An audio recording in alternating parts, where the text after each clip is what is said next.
ओम गुरु ब्रह्मा गुरु विष्णु गुरुदेवो महेश्वरा गुरु साक्षात परब्रह्मा तस्मै श्री गुरुवे नमः गुरु दक्षिणामूर्ति भगवान திருவடிகள் போற்றி போற்றி ஓம் ஆதித்யாய சோமாய மங்களாய புதாய சக்ரு சுக்ர சனிப்பேச்ச ராகவே கேதவே நமக ஓம் முருகா சரவணபவ குகாய நமகம்.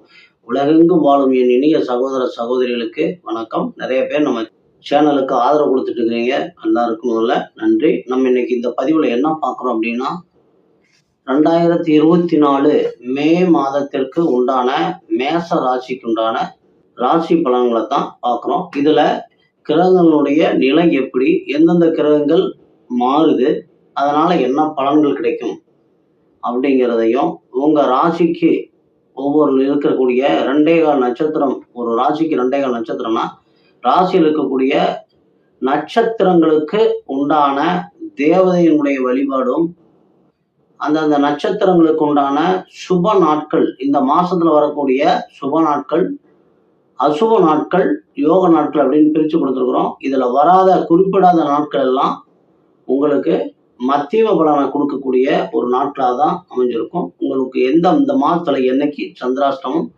போன்ற அனைத்து விளக்கங்களும் இந்த ராசி பலன்ல இருக்கு. இப்போ வாங்க உள்ள ராசி பலனுக்குள்ள போலாம். அஸ்வினி 4 பாதங்கள், பரணி 4 பாதங்கள், கார்த்திகை 1 பாதத்திலே பிறந்த மேச ராசி நேயர்களே, உங்களுடைய ராசிக்கு 5ஆம் இடத்து அதிபதியான சூரிய பகவான் உங்களுடைய ராசியில 14ஆம் தேதி வரைக்கும் இருக்கிறார்.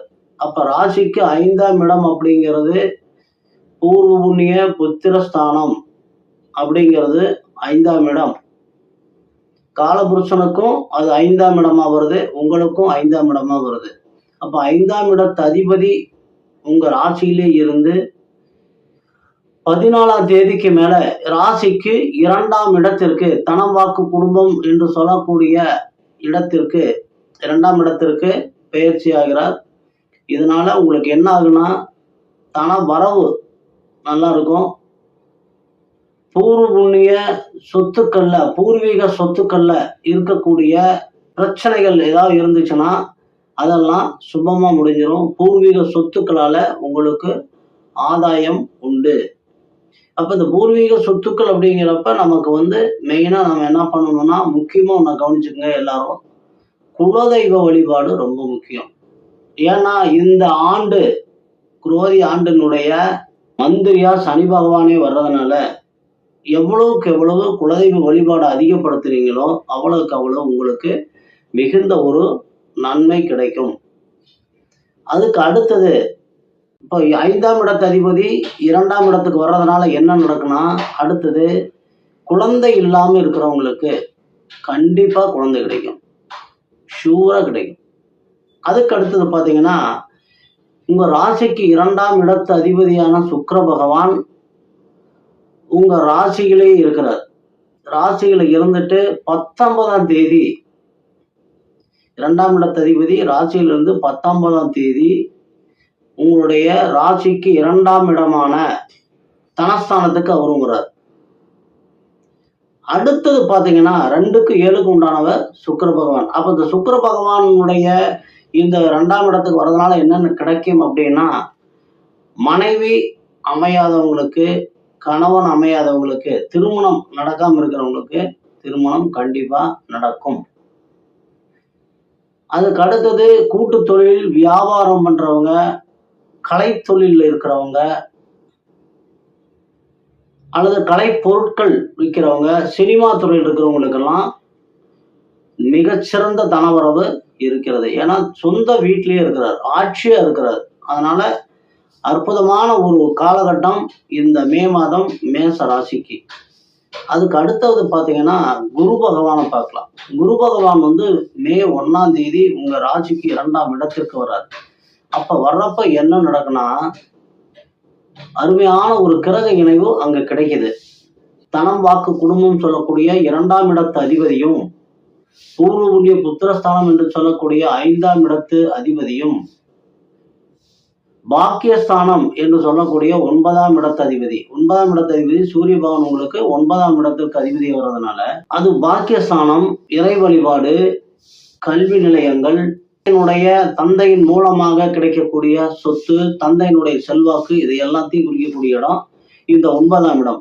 ஆக தன, பஞ்சம, பாக்கியாதிபதிகள் 3 பேரும் இணைஞ்சு 2ஆம் இடத்துல இருக்கிறாங்க. குரு தான் குழந்தைக்கு காரகர், புத்திரகாரகர். அப்ப 5ஆம் இடத்து அதிபதி புத்திரஸ்தானம். அப்ப எல்லாமே இது ஒரே இடத்துல பிரிஞ்சிருக்கிறப்ப இயற்கையாவே குரு சுக்கிர நினைவு அப்படிங்கிறது மிகப்பெரிய ஒரு செல்வத்தை, நீங்க சும்மா வெளியில கேட்டுட்டு இருக்கிறீங்கல்ல, இந்த கோடீஸ்வரன் அந்த மாதிரி ஒரு நல்ல யோகத்தை கொடுக்கக்கூடிய ஒரு கிரக நிலைகள் உங்களுக்கு இந்த மாதம் அற்புதமா இருக்குது. உங்க ராசிக்கு ஒரு தென்றல் அருமையா வீசுது. அதே மாதிரி உங்க ராசிக்கு 3க்கும் 6க்கும் உண்டான 3ஆம் இடம் சொல்லக்கூடிய முயற்சி ஸ்தானம், சிறுதூர பயணங்கள், போகஸ்தானம் என்று சொல்லக்கூடிய 3ஆம் இடம், கடன், ருண, ரோக, சத்ரு என்று சொல்லக்கூடிய 6ஆம் இடத்திற்கும் அதிபதியான புதன் பகவான் உங்க ராசிக்கு 12ஆம் இடத்துல இருக்கிறார் வக்கரமாகி. 6ஆம் இடத்து அதிபதி வக்கரமாகி இருக்கிறது உங்களுக்கு மிகச்சிறந்த நிலையை தான் கொடுக்கும். அதே மாதிரி 6ஆம் இடத்துல கன்னியில கேது இருக்கிறது நல்லதா அப்படின்னா இயற்கையா பாக்குறப்ப அது கெடுதல் தான். ஏன்னா கேது பகவான் 6ஆம் இடத்துல இருக்கிறப்ப, அதுவும் புதனுடைய இடமா இருக்கிறப்ப ஒரு காலி இடங்கள்ல பிரச்சனை, கடன் கொடுத்தீங்கன்னா கடன் திரும்பி வராது, அந்த மாதிரி பிரச்சனைகள் எல்லாம் கொடுக்கக்கூடிய இடம். ஆனா இயற்கையாவே 3, 6, 10, 11 என்று சொல்லக்கூடிய உபசய ஸ்தானங்கள்ல பாவக்கரங்கள் இருக்கிறது நல்லதை செய்யும் அப்படிங்கிற விதியினுடைய படி கேது பகவான் உங்களுக்கு மிகப்பெரிய கெடுதல்களை கொடுக்க மாட்டார். ஆனா அதே மாதிரி 6ஆம் இடத்து அதிபதி வக்கரமாகி இருக்கிறதுனால, வக்கரமாகி 12ஆம் தேதிக்கு மேல உங்களுடைய ராசிக்கு வர்றாரு.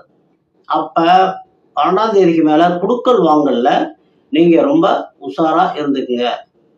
மற்றபடி வெளிநாடு யோகம், வெளிநாடு யோகம் இதெல்லாம் உங்களுக்கு இயற்கையாவே இன்னும் ராகு பகவான பயிற்சி ஆகிற வரைக்கும் நீங்க அதுக்கு முயற்சி பண்றவங்க முயற்சி பண்ணலாம். மொத்தத்துல அது குரு பகவானுடைய பார்வையும் உங்களுடைய ராசிக்கு 6, 8, 10 அப்படின்னு சொல்லக்கூடிய 6ஆம் இடம் சொல்லக்கூடிய கடனுடைய ஸ்தானத்துக்கும், அரசு தொழிலுக்கு சம்பளம் வாங்கக்கூடிய தொழில் அங்கேயும் பிரச்சனை இருக்காது, நோய் நொடிகள் இருக்காது. 8ஆம் இடத்தையே உங்களுடைய 8ஆம் இடத்தையே சனி பகவானுடைய ஆயுள்காரனும் 8ஆம் இடத்தை பார்க்கறதுனால நோயற்ற வாழ்வு இந்த மாதம் உங்களுக்கு இருக்கிறது. தொழில் சிறக்கும் அருமையான ஒரு மாதம், அற்புதமான ஒரு மாதமா இந்த மாதம் உங்களுக்கு அமைந்திருக்கிறது. சரி, இப்போ அஸ்வினி நட்சத்திரத்துல பிறந்தவங்களுக்கான சுப தினங்கள் மே 3, 5, 8, 10, 12, 15, 17, 19, 21, 24, 27, 28, 30 ஆகிய தினங்கள் சுப தினங்கள். அசுப தினங்கள் மே 1, 9, 11, 14, 25, 29. யோக தினங்கள் மே 23, 25. நீங்க வழிபட வேண்டிய தெய்வம், ராசிக்கு ஒரு தெய்வம் இருக்கு, நட்சத்திரத்திற்கு ஒரு தெய்வம் இருக்கு. ஏன்னா அந்த ராசியில தான் அந்த நட்சத்திரம் இருக்கு. அப்ப ராசிக்கு உண்டான தெய்வம் வழிபாடு, மேச ராசிக்கு சுப்பிரமணியர் வழிபாடும், நட்சத்திரத்திற்கு சரஸ்வதி வழிபாடும் உங்களுக்கு சிறப்பு. அடுத்து பரணி நட்சத்திரத்தில் பிறந்தவங்களுக்கு சுப தினங்கள் மே 2, 4, 6, 9, 11, 13, 15, 16, 18, 20, 22, 25, 28, 31 ஆகிய நாட்கள் சுப தினங்கள். அசுப தினங்கள் மே 10, 12, 14, 26, 29. யோக நாட்கள் மே 16, 20, 22 ஆகிய நாட்கள் உங்களுக்கு யோக நாட்கள். நீங்கள் வழிபட வேண்டிய தெய்வம் துர்க்கை வழிபாடு, அது கூட சுப்பிரமணியர் வழிபாடும்.